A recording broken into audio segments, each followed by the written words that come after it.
Hey guys, Timothy here. This is day 3 of spoilers for Eldritch Moon. I actually just recorded my opinion on all these cards, but for some reason the recording went bad, so I'm going to do it again. Keep in mind I've already talked about all these cards technically to myself, so they're kind of fresh in my memory right now, but I'm going to go through them pretty quickly here. I should be, from this point on, keeping up with the spoilers. As far as reviewing them pretty much as they come out. So I'll do one of these videos every day until spoilers are done, pretty much. I'll try to do them earlier in the day as well, which means I might miss some of the ones that come out later in the day, like in the afternoon and so on and so forth. But let's just jump right in. We're going to look at a vampire card first. This is a vampire that turns into an Eldrazi vampire. So it remains a vampire on both sides, which is super cool. It's a flying 3/3. And it says, sacrifice 3 other creatures, transform Voldaren Pariah. Not bad transform condition, really.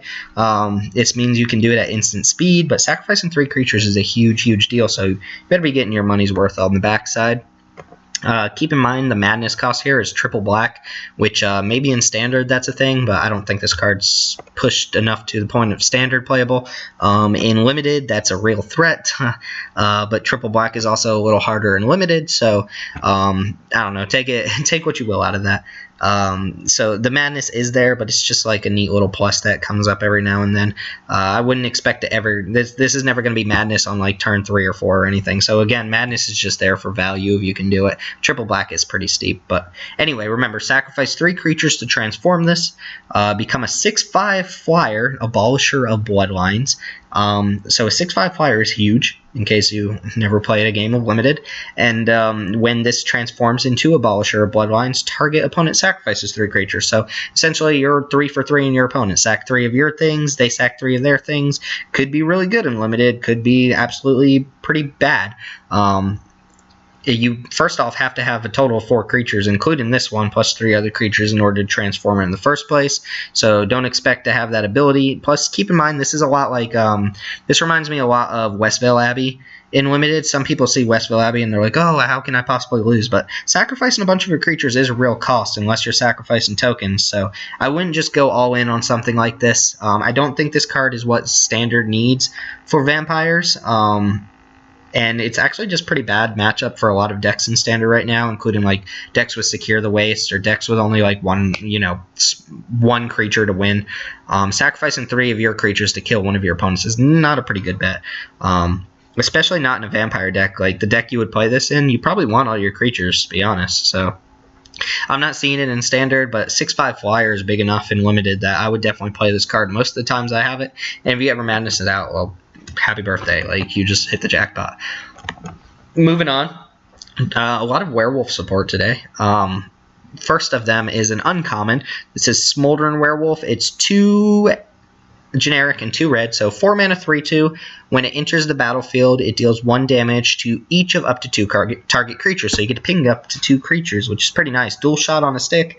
Dual shot is actually pretty good in Shadows. I don't know how good it's going to be in Eldritch Moon, but I'm assuming if it's good in Shadows, it's still going to be relevant.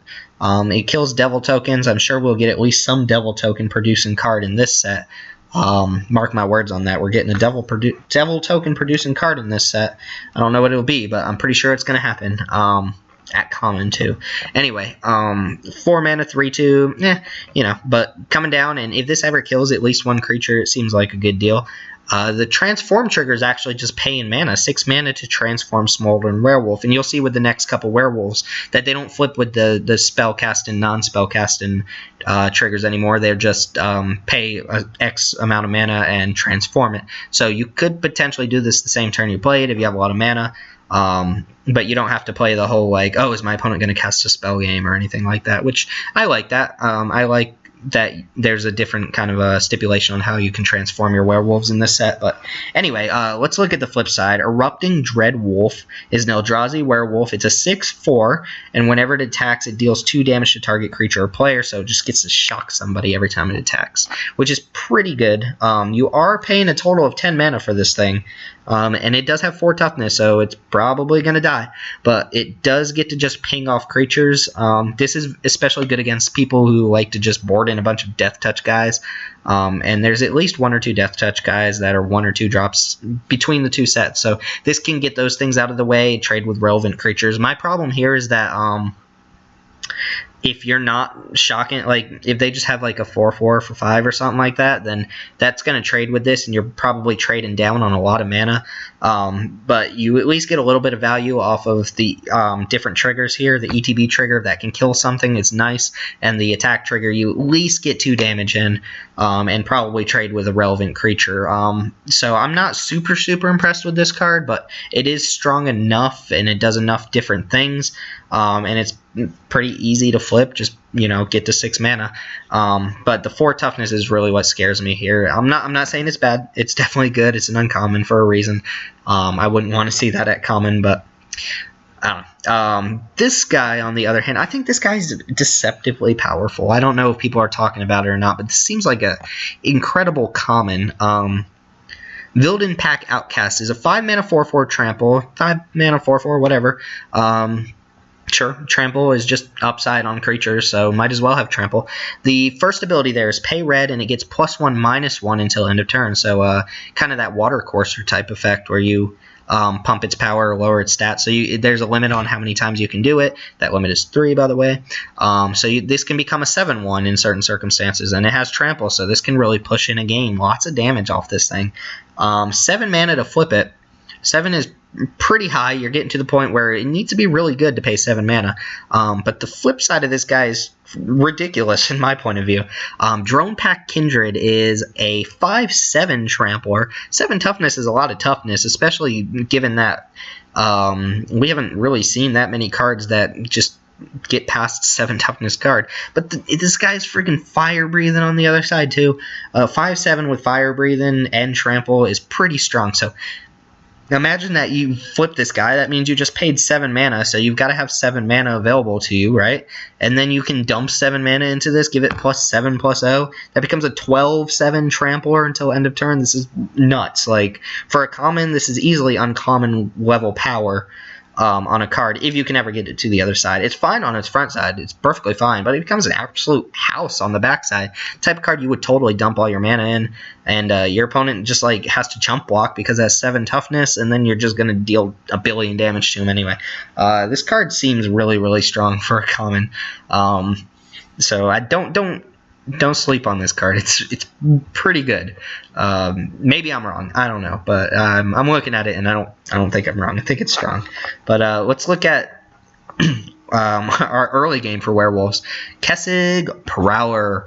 That's a 2/1 for 1, and I'm impressed with what Wizards has done in this set as far as 1-drops go. Nearly all the 1-drops in Shadows over Innistrad are playable cards, and that's usually not something you get out of most sets. So relevant 1-drops are great.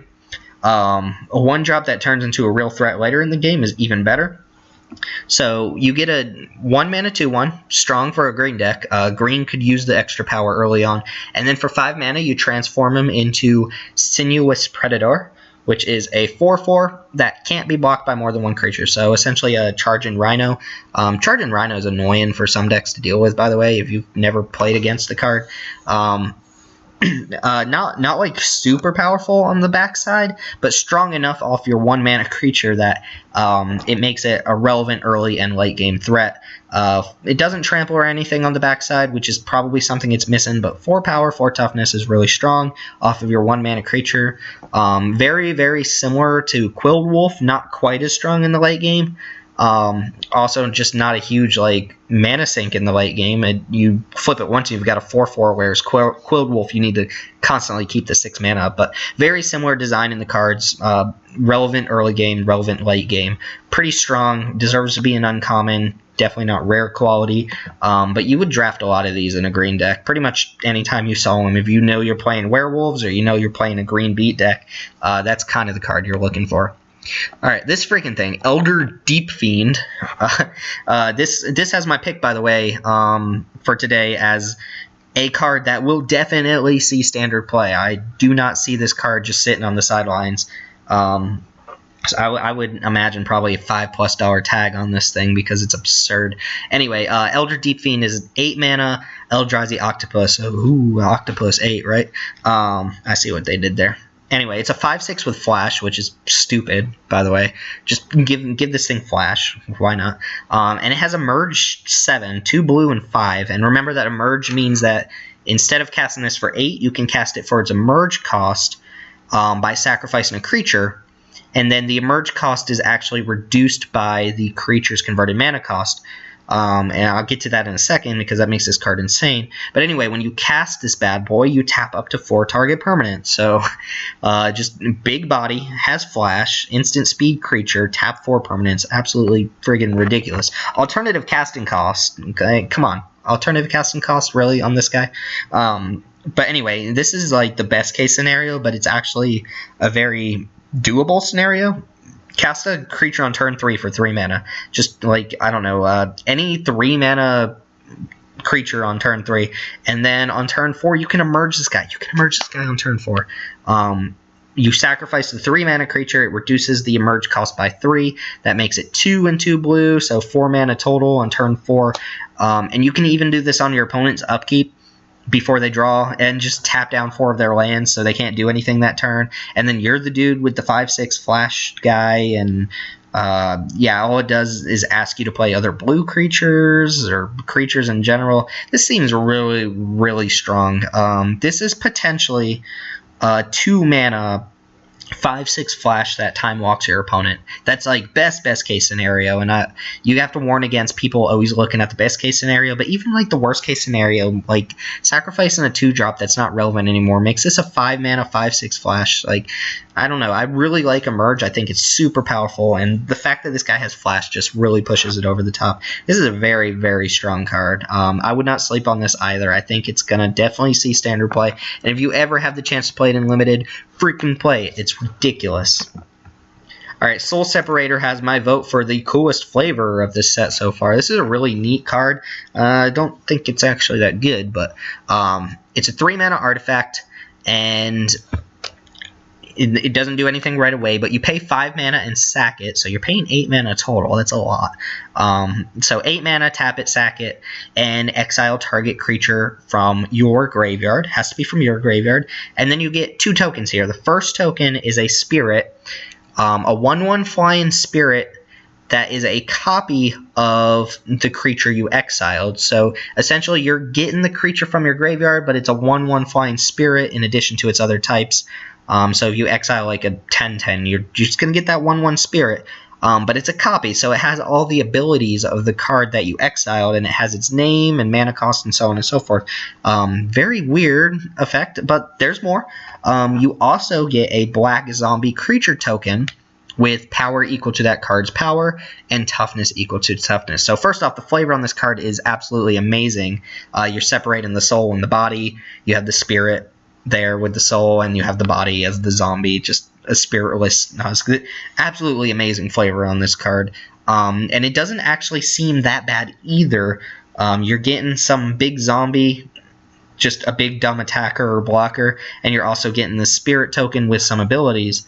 The thing that really, pushes it away from really playable is that it's a total investment of 8 mana, plus you have to have a relevant creature in your graveyard. Just making 2 tokens for 8 mana isn't that good, so you need to be exiling something ridiculous from your graveyard to make this really good. The part that really intrigues me is that the spirit has the abilities of the card that you exile. It's a copy of that card with different stats, essentially. So I'm intrigued by that and what that means and what that can do. I haven't really thought about it that much or looked at what cards can really work with this, but it seems neat, I guess is the word for it. Not insane or anything, and maybe not even playable and limited, but very cool design for a card. Moving on, we are going to look at a couple zombies here. I'm super excited to see the zombies. Ingenious Scab, the smartest of all the Scab. This is a 3 mana, 2/3 prowess with blue. Get +1/-1 until end of turn. So essentially a water courser with prowess, and water course is already a decent card as far as limited goes. I don't see this being played in standard. The 3-drop slot for zombies is already filled if that becomes a thing. But in limited, this is a very strong common. Water courser, like I said, is already a good card, but being able to give it prowess is really strong. Being able to adjust your power and toughness on a whim is super strong ability. and all it does is ask you to play blue cards and spells, which you're going to be doing in your blue decks. This is very, very strong for a common. I would definitely draft a lot of these. Sorry, excuse me. Very professional, but yeah, this is an incredibly good card for a common. I'm surprised it's not an uncommon. And what I'm seeing from this is that they're pushing the power level of blue a little bit higher because of how weak it was in Shadows over Innistrad. Kind of the same thing they did with green and Oath of the Gatewatch. But yeah, another zombie here. Haunted Dead. This German... I don't think this is actually going to be the name we get on the final card. I could be wrong, but... I don't know. Haunted Dead just seems like an uninspired name. At any rate, this card's pretty sweet, too. It is an uncommon. It's a 2/2 for 4, so 3 and a black, you get a 2/2.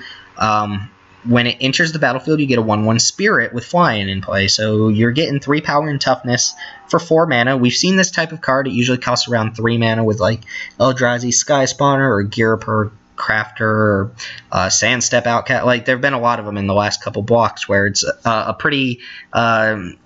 below average size body, but it comes with a spirit token as well, or a flyer as well, and they're usually pretty strong cards. This card also has 1 in a black. Discard 2 cards, return him from your graveyard to the battlefield tapped. Pretty nice. So that Stitch Scab type ability, or that Ghoulsteed type ability, where you can ditch some cards from your hand to get them back, except this one comes with the 1/1 as well. A 1/1 flyer as well. Makes it a pretty neat card. Also, like, just weird that, like, there are these cards that are making zombies and spirits at the same time, but pretty cool. At any rate, this is what you want for, like, delirium type decks. It is recursion from the graveyard, which is nice. Works with prized amalgam, works with, you know, your spirit go wide strategies and stuff like that. And I see this as kind of an upgraded version to Drownow River Trawler, whatever that card name is, the one that gives zombies Death Touch and comes as basically a 4-mana 3/3 across 2 bodies. This is just better because that one spirit token has flying. The fact that that spirit token has flying is what I think really makes this card strong. So let's go ahead and move on here.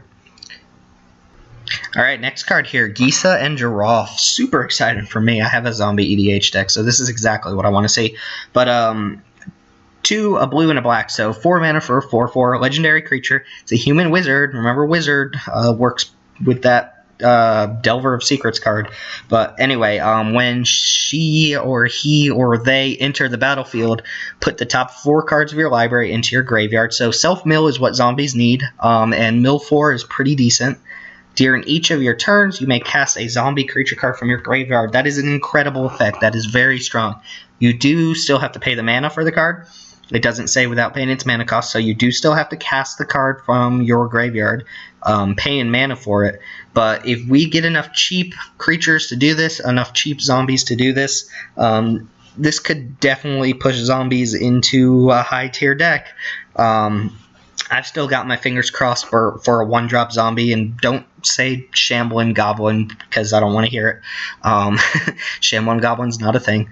But anyway, this is a very strong effect. This also works with your prized amalgams, and it works with Diregraph Colossus because you actually cast the card from your graveyard.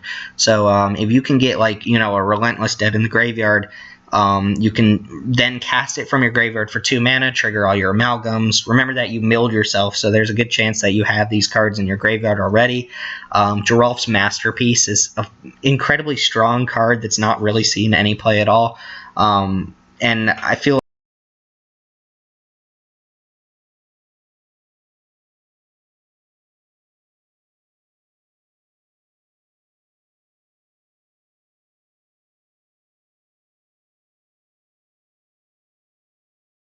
standard play, but Zombies has a lot of the pieces it needs. It's just missing the 1 mana card and a good 4-drop besides Stitch Scab, and I think this can fill the slot for Stitch Scab.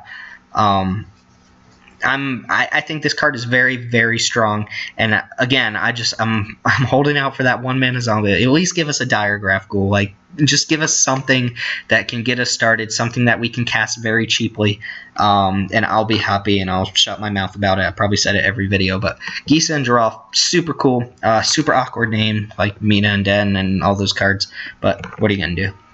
Bloodhall Priest. This card is super powerful. I think people are, like, knocking it or something, but this card is incredibly powerful. It's I'm saying that from a limited perspective, but at the same time, standard, this card is pretty beastly. Bloodhall Priest is 2, a black and a blue, for a 4/4. So another 4/4 for 4 here. It's a vampire cleric. When it enters the battlefield or attacks, let me repeat that. When it enters the battlefield or when it attacks, if you have no cards in your hand, deals 2 damage to target creature or player. So, rewarding you for being hellbent here. Oh, it also has Madness for 1 black-red, which is strong.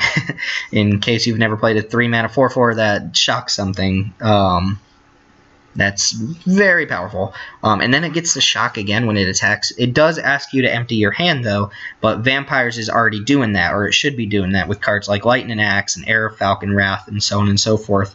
I see this as probably a better card to play in Vampire decks than Incorrigible Youths. Yes, Incorrigible Youths has haste, but this card is going to make up the damage that Incorrigible Youths has. Assuming you can get to no cards in your hand, that shouldn't be that hard. Vampires just has all the discards, so you can empty your hand pretty quickly. And I think what Vampires is missing is maybe another 1 or 2 drop to really push it over the top. But this card is very strong. It requires you to be Hellbent, which is not something I normally like playing. I would never play a Vampire deck. I just like having options in my hand. I don't like emptying my deck out, and then if you lose steam, like, game over.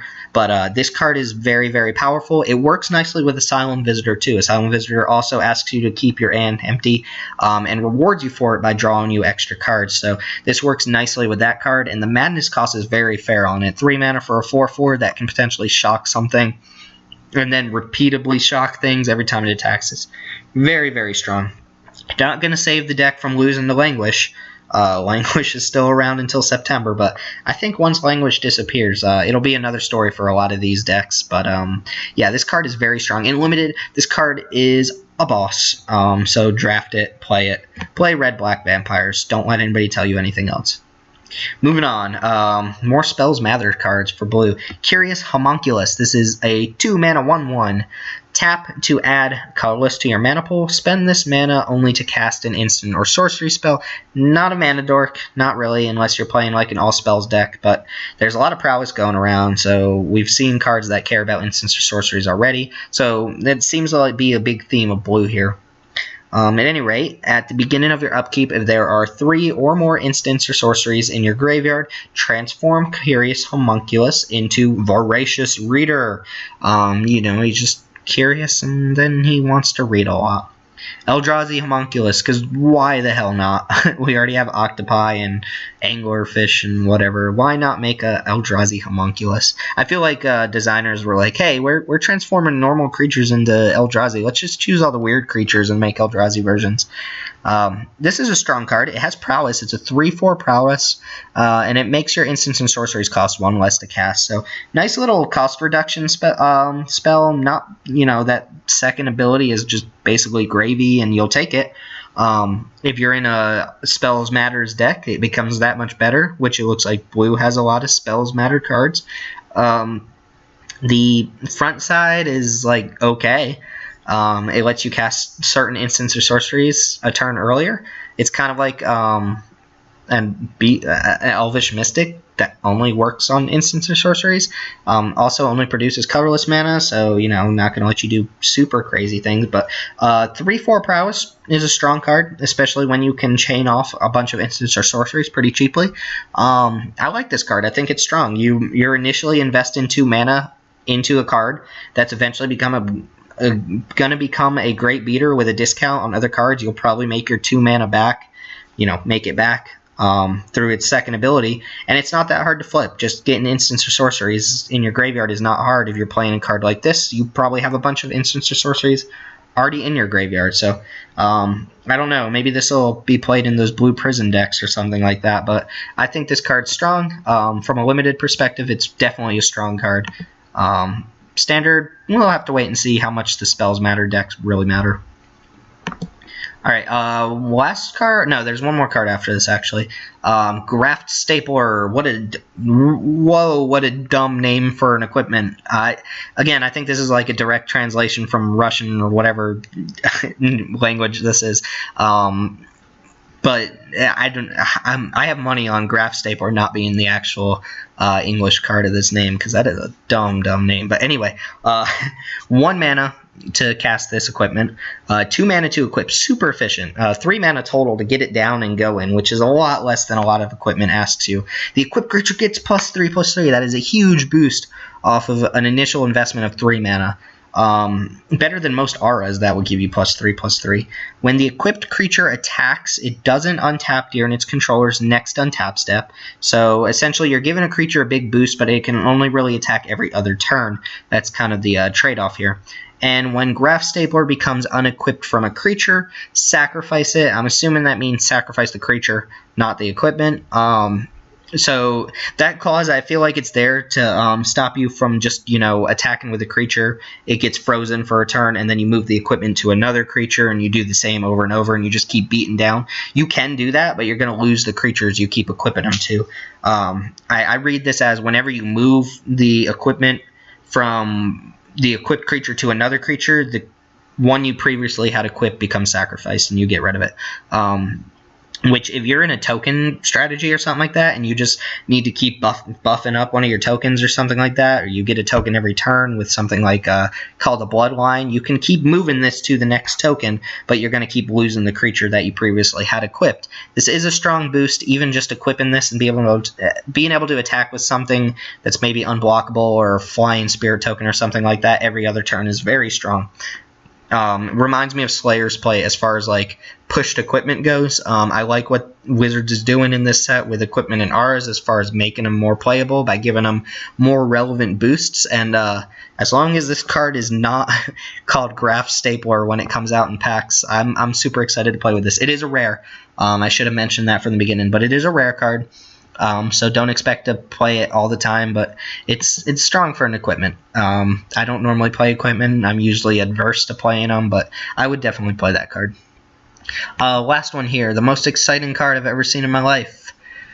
Tree of Perdition, so a throwback to Tree of Redemption. Oh, look, it's right down here. In case you didn't know, in case you're a newer player or something, Tree of Redemption is the base card for Tree of Perdition. So it's been tainted and everything. I was hoping it'd be an Eldrazi plant, but it's not. At any rate, this is a 4-mana defender with 0/13, and not arbitrary. It's just absurdly large. Tap, exchange target opponent's life total with Tree of Perdition's toughness. Like, okay, that could be good or bad. You just don't use the ability if your opponent's life total is less than 13, and if they're higher than 13, this essentially becomes like kind of a burn spell. If this is the first damage you do to them, they're still at 20, and you play Tree of Perdition and activate its ability, you're essentially dealing 7 damage to them. Yeah, it's not actual damage, but think about it that way. This can be, 7+ damage. If your opponent's playing a lot of lifelink and they're going up and up and up, this actually does more damage with its ability. It's a really nice way to stop your opponent from gaining lots of life. So if your opponent's playing, lifelink cards, or they have some sort of effect that's constantly gaining them life or something like that, this lets you constantly reset their life total. Not really, though, because you exchange. So the way it works, it's a little bit of a weird card. Imagine your opponent's at 20, and you trigger this ability. Tree of Perdition's toughness becomes 20, and as far as I know, that's permanent change. So Tree of Perdition's, it doesn't say till end of turn. Its toughness will permanently be whatever you switched your opponent's life total with. So if your opponent was at 20, Tree of Perdition is now a 0/20 until you activate the ability again. Meaning you can reset your opponent's life total again, but if they're above 20, or if they're below 20, you wouldn't want to do that. Where this card is really exciting, yeah, this is a mythic in draft. You're not going to see it that often, and I'm not even convinced it's that good of a card in draft or limited, but obviously, yes, everybody knows the combo you use this with is Triskaidekaphobia. If your opponent's life total is at 13, then they lose the game on your upkeep, and this sets your opponent's life total to 13, just like that. You can even respond to Triskaidekaphobia by triggering this ability, and then your opponent's life total becomes 13, assuming they have no way to interact with either of the cards, or reduce this thing's toughness, or give it a toughness boost, or whatever. I don't foresee that like dominate in standard. It's definitely a cool combo. I'm super excited to see this card for the sake of Doran and things like that. But it is cool to have backup for Triskaidekaphobia, which is not seeing standard play outside of casual decks. But this is a really hard card to deal with. If for some reason that became a problem, we still have cards like Warping Whale or Ultimate Price. There are ways to deal with Tree of Perdition. It's not like it's going to just lock down a game. It's a big blocker for a very long time, but that's pretty much all it is. And occasionally kind of a burn spell. But in Limited, I'm not convinced the card's actually good. It's just really cool design, and I like it. So let me know what you think about that. I think it's really sweet, but that's just me freaking out. Also, just want to point out before I move on that Assault Formation is still in Standard until September. Assault Formation is still in Standard. That makes this guy a 0-13, or essentially a 13-13 for 4. That is nothing to scoff at. But anyway, that's it. I'm done. Thank you guys for watching. I know this is a little later than probably other people who do the same type of thing have put out, but I'm going to try to start doing these spoiler videos earlier in the day, like I said. So keep a lookout for them a little earlier. I'm finishing this up at 10 p.m. I just got home and decided to do this. But anyway, thanks for taking the time out of your day to watch this. Let me know what you think about the cards. Let me know what you think about the tribes. And let me know what you think about like vampires in Standard and zombies in Standard. Are they getting the tools they need? Are they still missing something? I think vampires and zombies are this close to seeing Standard play. Werewolves, I don't know. I don't think Werewolves has what it needs to be Standard playable. It's just, a big creature deck, and that's essentially it. But Zombies has Recursion, and Vampires has just pure speed, and we don't really have a fast aggro deck in Standard right now. So I think Vampires could definitely push the aggro line. And this all spells kind of deck seems pretty interesting too. Not all spells, but like this instant sorcery based deck that they're pushing with these blue cards too. Anyway, let me know your opinions. Hit the like, subscribe button if you would. And if you don't like it and you don't want to subscribe, then don't. Just leave a comment and let me know what you're thinking. Again, my name is Timothy. Thanks for watching, and I will see you guys tomorrow.